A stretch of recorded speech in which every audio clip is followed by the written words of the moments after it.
Querido povo de Deus, louvado seja nosso Senhor Jesus Cristo, em nome do Pai, do Filho e do Espírito Santo. Amém. Chegamos agora à terceira palestra, e esta palestra é a segunda parte da palestra anterior, a qual estamos ali analisando a partir da figura de José do Egito, no Antigo Testamento, uma possível pré-figuração de São José no Novo Testamento. E analisamos ali algumas características e situações pessoais da vida de José do Egito e estamos confrontando ali com a vida de São José no Novo Testamento, mostrando assim que Deus se utilizou do mesmo amor, do mesmo carinho com São José, o qual utilizou com Maria, mãe de Jesus, aquela que foi prefigurada também na história veterotestamentária. E para fazer esta análise entre José do Egito em relação a São José no Novo Testamento, estamos ali observando então suas características pessoais e as situações em que ele precisou passar em sua vida. Elencamos ali alguns traços particulares de um e de outro. E depois também colocamos ali como algo importante o significado do nome José, que tem o sentido de crescimento. Encerramos falando que facilmente enxergamos em abundância as virtudes teologais, fé, esperança e caridade, e também as virtudes cardeais, prudência, justiça, temperança e fortaleza, seja na vida de um ou seja na vida de outro igualmente. Bom, feito esse pequeno prelúdio de transição entre uma palestra e outra, creio agora que devemos continuar então nesta análise entre um José e outro, neste campo imenso, nesta seara tão bonita que é vislumbrar ali as virtudes, seja na vida de José do Egito, mas principalmente ali na vida de José do Novo Testamento. E para isso então vamos começar com a virtude da justiça, aquela em que São Mateus cita no capítulo 1, verso 19, dizendo que São José era um homem justo. E para isso então vamos ver o que Santo Tomás de Aquino ele diz sobre a virtude da justiça. Santo Tomás ele define a virtude da justiça assim: a virtude da justiça é como algo que deve ser perpétuo e constante. E além disso, quando determinada pessoa se propõe a executar uma ação boa, tal ação, para ser considerada justa, deve ser de forma voluntária. Citação da Suma Teológica 2, questão 58, artigo 1º. Vamos explicar um pouco isso. Chamamos de perpétuo e constante um desejo intrínseco, ou próprio, particular, característico, que já faça parte da vida de determinada pessoa, que de forma voluntária a ação de tal pessoa seja sempre em vista de realizar a justiça para si mesmo ou realizar a justiça para outros.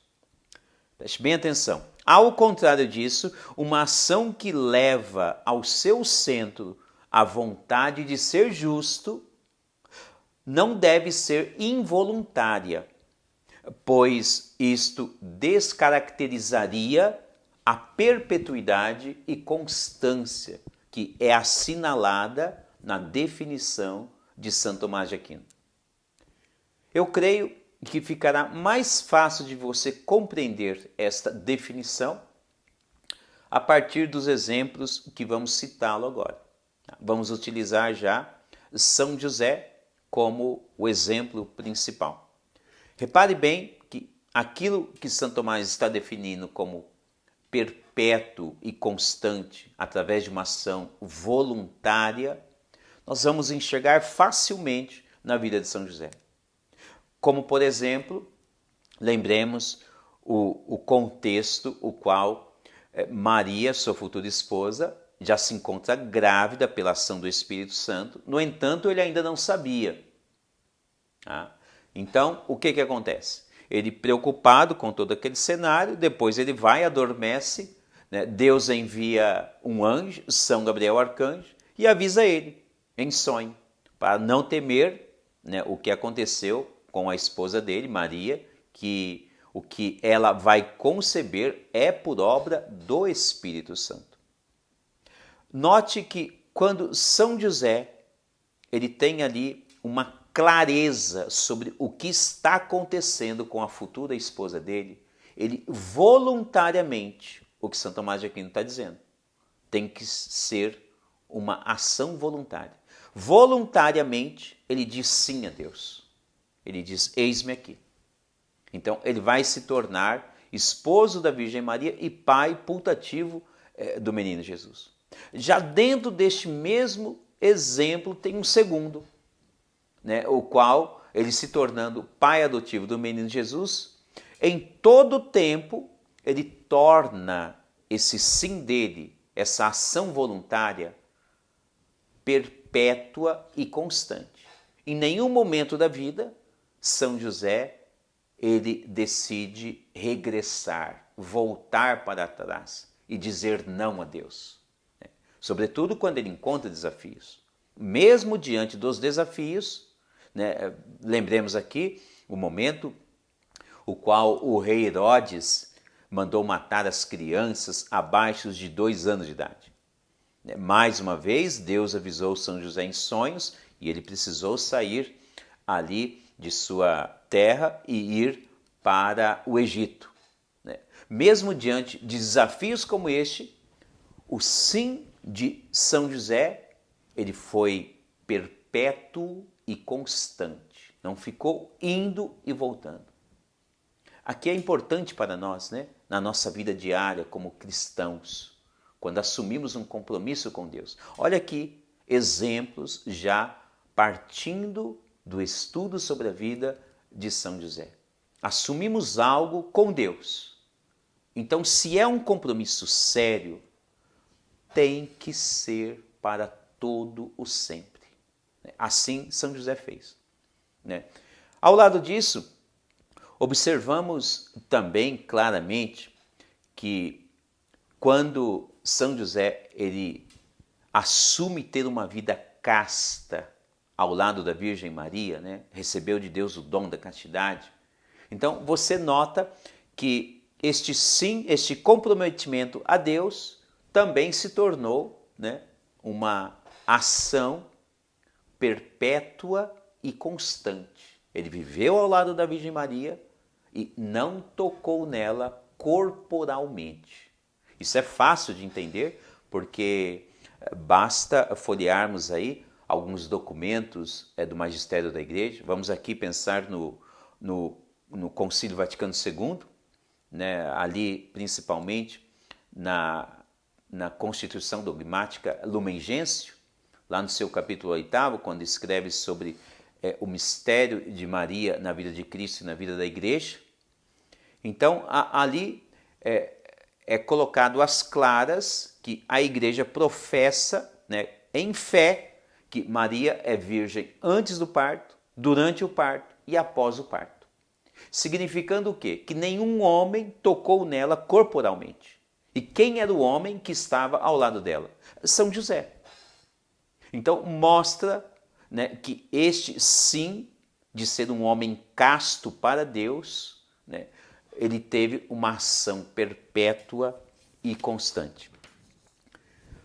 Vamos agora continuar aqui neste mesmo campo, né, das virtudes. E vamos passar agora para uma outra virtude, a virtude da religião.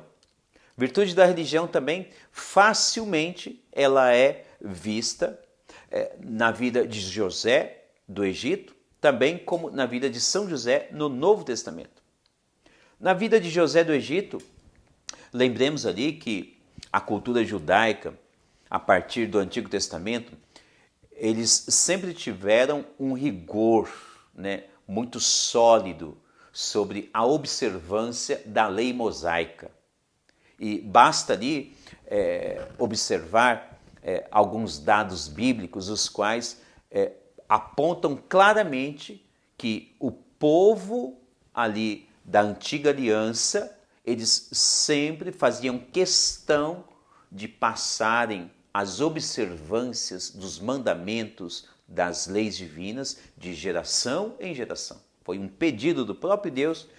Vamos ver aqui textualmente algo para dar assim mais base, mais solidez ao nosso comentário.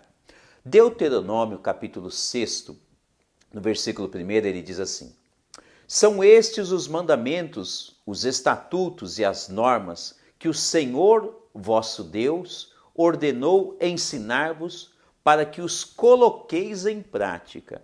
Agora vamos para o versículo 4. Ouve, ó Israel, o Senhor nosso Deus é o único Senhor.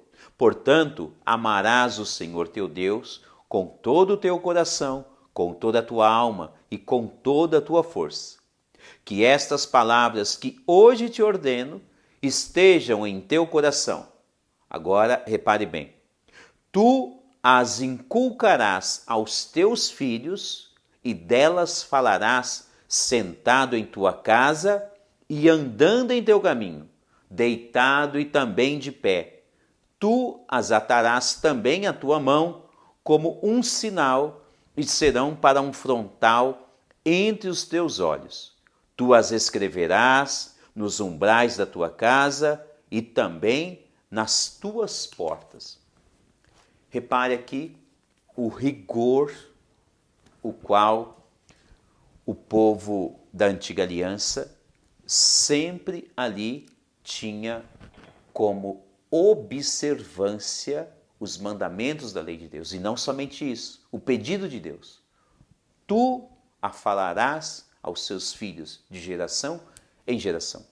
Significando assim que Jacó, sendo um homem temente a Deus, pai de 12 filhos, ali então, com certeza, ele ensinou todo o rigorismo das leis mosaicas do Antigo Testamento, mostrando assim que de fato José do Egito também ele tinha consigo esta virtude da religião em sua vida.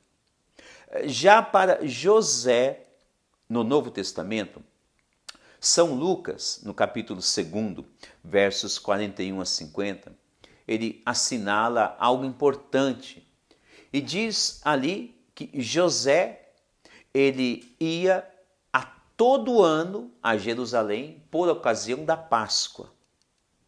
Isto é um dado importante para nós, porque, de fato, para fazer esse deslocamento de uma cidade até Jerusalém, lembremos aqui que em uma dessas peregrinações, então fala-se de ao menos 3 dias, quando Jesus ele ficou perdido no templo e Maria e José teve que voltar atrás dele.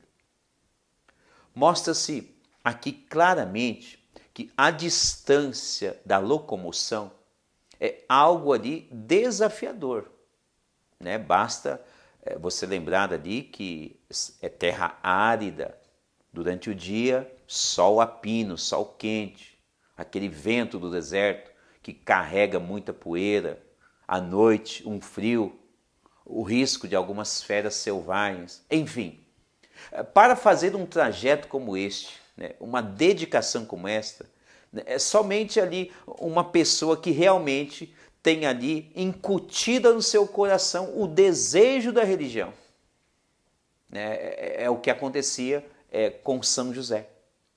E por isso, então, é importante observar um dado como este e também, mais uma vez, buscar ali a sua definição em Santo Tomás de Aquino.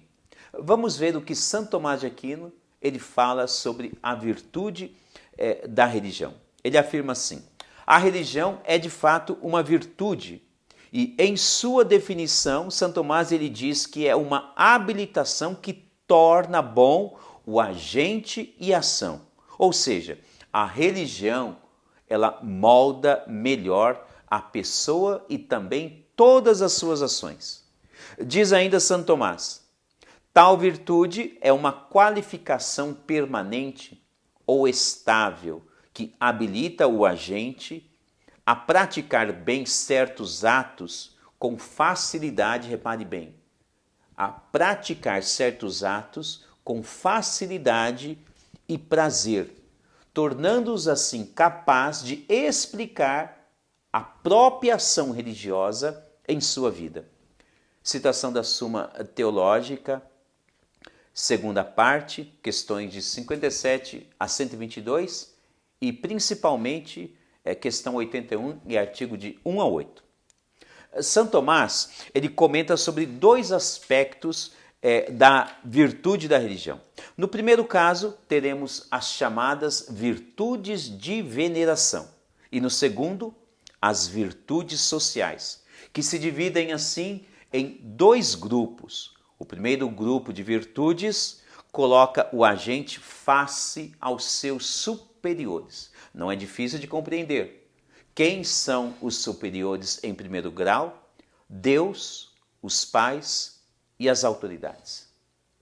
O segundo grupo constitui uma espécie de refinamento do comportamento moral. Aqui, o termo da palavra já está nos ensinando muita coisa, né? O refinamento, o aprimoramento, o melhoramento, né?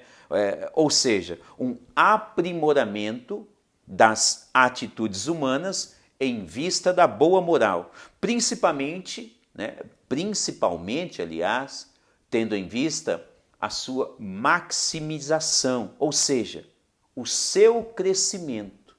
Olha que interessante. No primeiro encontro, falamos sobre o significado do nome José, crescimento.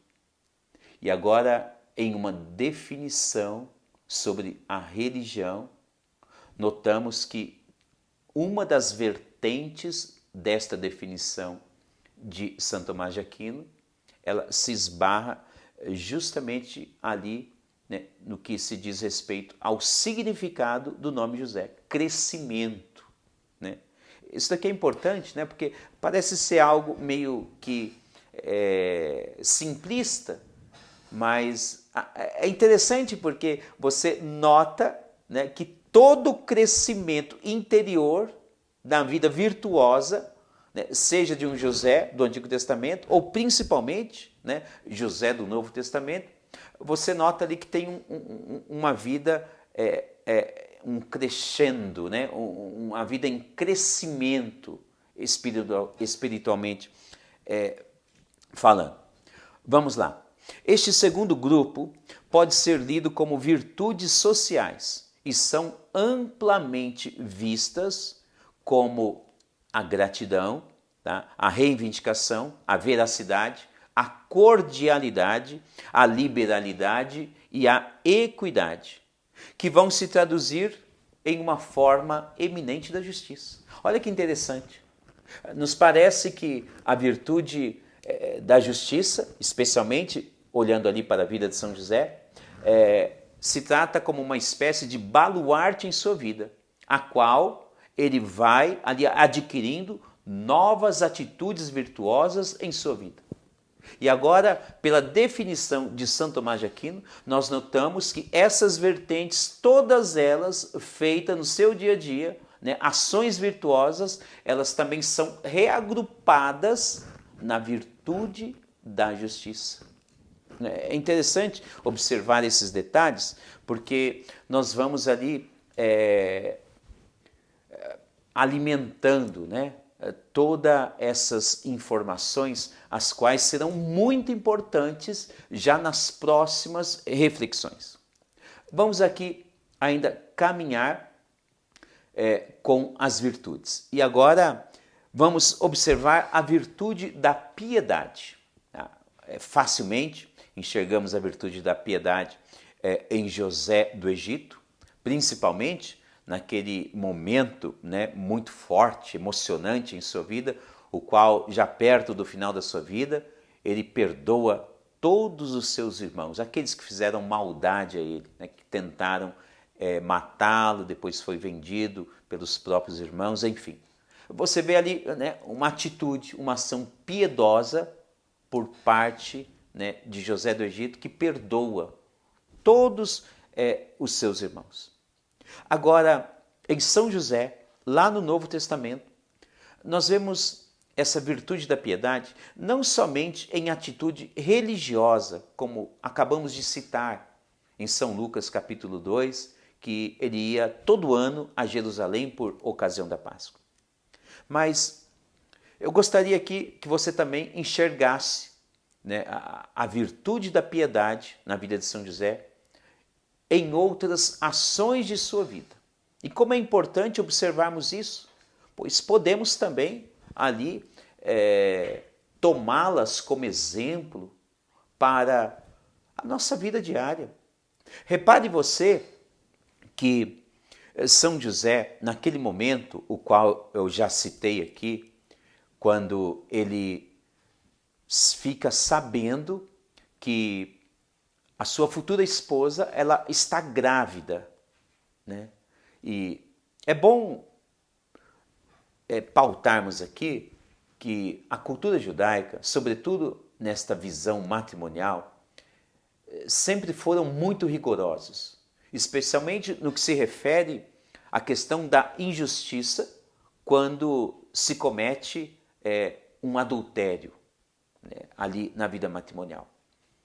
A regra, né, a lei do Antigo Testamento se dizia que a pessoa sendo pega em flagrante adultério, ela poderia ser apedrejada em praça pública até a morte. Eu quero que você entenda, né, o que São José fez naquela hora.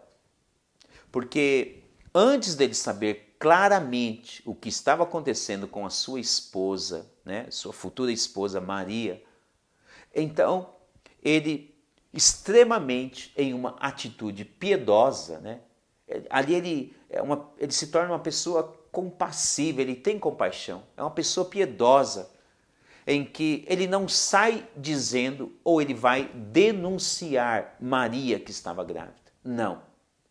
Ele guarda aquele silêncio consigo e fica refletindo consigo.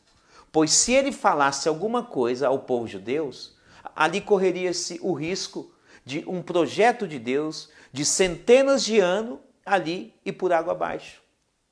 E por esta ação, esta atitude piedosa, né, de São José a respeito daquele cenário da gravidez de Maria, então ali, né, o projeto de Deus ele é salvaguardado, né, pois ele guardou consigo, no seu coração, aquele cenário, e por isso é bastante interessante observar esta atitude piedosa na vida de São José. Vamos continuar ainda, tá? E vamos observar agora a grande importância, né, das demais virtudes, seja na vida de José do Egito ou na vida de São José do Novo Testamento. Eu quero que você entenda que estamos aqui esmiuçando bem este cenário inicial, né, sobre o momento da prefiguração de São José no Antigo Testamento, pois será ali de grande importância quando nós formos refletirmos sobre São José ali ao lado da Virgem Maria, quando ele for se casar com a Virgem Maria, a história que se dá quando ele vai para o Egito, depois, né, nos primeiros séculos do cristianismo, a importância da figura de São José na vida de alguns papas, a influência positiva que ele teve ali na história de toda a igreja. Então, esses detalhes iniciais estão sendo bem esmiuçados para que possam dar bons frutos nas próximas reflexões. Vamos ter ainda uma terceira parte dessa primeira palestra. Tá? Obrigado por nos acompanhar. Deus abençoe a você e todos os seus.